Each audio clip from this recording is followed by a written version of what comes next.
भैया ने मतदान किया है। बीजेपी सांसद के लिए भारी नाराजगी है। राजा भैया का ये बयान सामने आया है। मतदान करने के बाद उन्होंने कहा सिटिंग एमपी के लिए एंटी इनकम्बेंसी है। और देखिए खुलकर बोलते हुए अब राजा भैया विनोद सोनकर के खिलाफ खुलकर बोलते हुए राजा भैया, उन्होंने कहा कि राजा भैया इस चुनाव में किसी के साथ नहीं है, लेकिन साफ तौर पर कहते हुए नजर आए हैं कि सिटिंग एमपी के लिए एंटी इनकम्बेंसी है। राजा भैया ने कुंडा में मतदान किया है और कुंडा में मतदान करने के बाद बोले राजा भैया,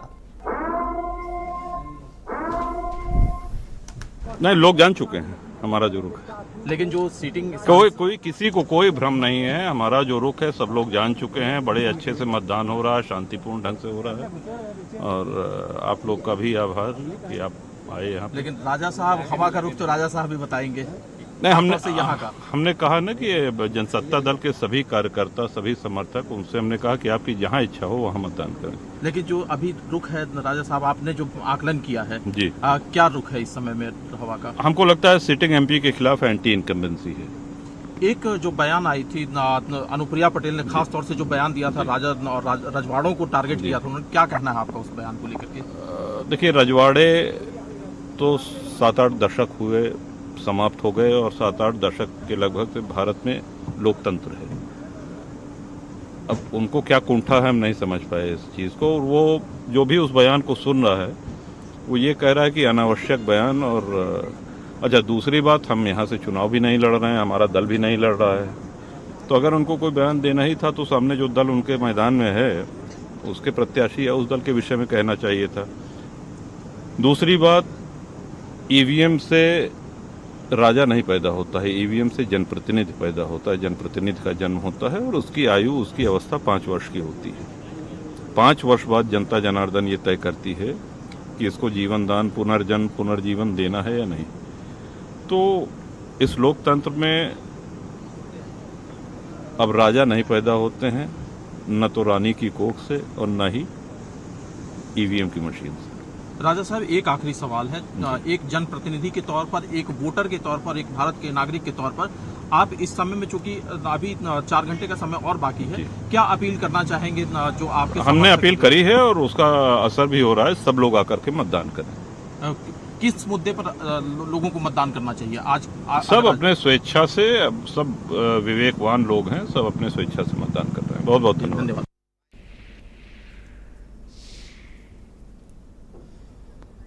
तो देखिए प्रतापगढ़ से राजा भैया का यह बयान सामने आया और इसी खबर पर बात करेंगे। हमारे साथ हमारे स्टेट हेड वीरेंद्र सिंह जी जुड़ गए हैं। वीरेंद्र जी, किस तरह से देखते हैं आप ये बयान? राजा भैया से आपने बातचीत भी की और अब उनका ये बयान सामने आया है कि जो सिटिंग एमपी हैं उनके खिलाफ एंटी इनकम्बेंसी है।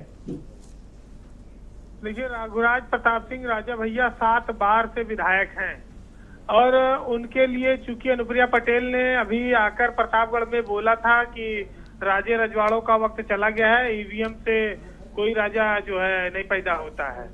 तो ये, और आज उन्होंने जब मतदान किया तो उनके मतदान में ये बात आई कि जो वर्तमान सिटिंग एमपी हैं भाजपा के विनोद सोनकर, जो कौशाम्बी लोकसभा की चुनाव हो रहा है, उनके खिलाफ एंटी इनकम्बेंसी है, नाराजगी है।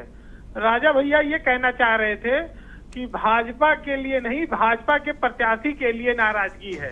और इस नाराजगी को उन्होंने बोला और महसूस किया होगा, क्षेत्र के लोग उनके पास आते हैं। राजा भैया की जो कुंडा विधानसभा है और जो बाबागंज विधानसभा है, ये दोनों कौशाम्बी लोकसभा का हिस्सा है। यहाँ से इनके और राजा भैया खुद विधायक है और विनोद सरोज विधायक हैं। और बीजेपी ने तीसरी बार विनोद सोनकर को लोकसभा का टिकट दे दिया है। उसी की नाराजगी के बारे में उन्होंने जिक्र किया है। रघुराज प्रताप सिंह राजा भैया का जो प्रभाव है वो प्रतापगढ़, कौशाम्बी समेत 3-4 लोकसभा सीटों पर बहुत ज्यादा है। ऐसे में वो जब न्यूट्रल हो गए, उन्होंने अपने समर्थकों को खुली छूट दे दी कि जहां वो चाहे वोट डालें। लेकिन चूंकि उनके खिलाफ अनुप्रिया पटेल ने भी बोला और विनोद सोनकर से उनके रिश्ते बहुत खराब रहे पिछले 15-20 सालों से, और लेकिन वो वोट मांगने आए थे उनके पास और राजा ने वहां भी उनको उदारता पूर्वक उनका स्वागत किया और कहा था कि हम जनता से कहेंगे कि वो अपनी मर्जी से वोट करे। तो आज भी वो उसी स्टैंड पर कायम है।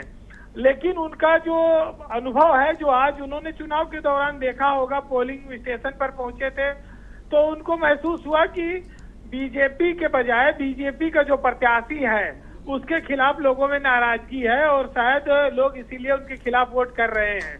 जी। इस बात की उनको तकलीफ है कि अनुप्रिया पटेल को वो ये शब्द राजा के लिए नहीं बोलना चाहिए था, क्योंकि वो देखिए जन्मजात राज परिवार से आते हैं। हालांकि लोकतांत्रिक सिस्टम में कोई राजा महाराजा वाली बातें अब रही नहीं है और हर व्यक्ति में की संविधान के तहत एक वोट की सबको एक अधिकार दिया गया, उसकी एक ताकत है और वो राजा की भी बराबर है और फकीर का भी बराबर है। जी। तो राजा भैया इस बात को बाखूबी समझते हैं और इसीलिए उन्होंने अपने लोगों में हमेशा साधारण जीवन शैली को अपनाया और लोगों के बीच राजा नहीं उनके प्रतिनिधि बनकर वो खुश है ज्यादा। लेकिन अनुप्रिया पटेल उनके इलाके में आकर राजा के ऊपर हमला करके चली गई, इससे उनको तकलीफ है और यही वजह है कि उन्होंने जो जनता की भावना थी आज ये कहती कि भाजपा के प्रत्याशियों के खिलाफ उनके इलाके में एंटी इनकम्बेंसी है। तो ये साफ है कि जो दिल का दर्द था वो जबान पर आया है और राजा चुनाव नहीं लड़ रहे हैं, ना वो बीजेपी अपना दल के कोई विरोधी प्रत्याशी उन्होंने उतारा है। तो उनको तो समर्थन लेना चाहिए था, अनुप्रिया पटेल को चाहिए था और भाजपा को कि राजा की तारीफ करते, उनका वोट मांगते, उनके लोगों का सपोर्ट मांगते, लेकिन राजा को चिढ़ाकर और उनके खिलाफ बोलकर इससे प्रतापगढ़ और कौशाम्बी में उन्होंने बीजेपी का नुकसान किया है। जी बहुत बहुत शुक्रिया आपका तमाम जानकारी के लिए और देखिए विश्लेषण के लिए। राजा भैया का ये बयान सामने आया है, उससे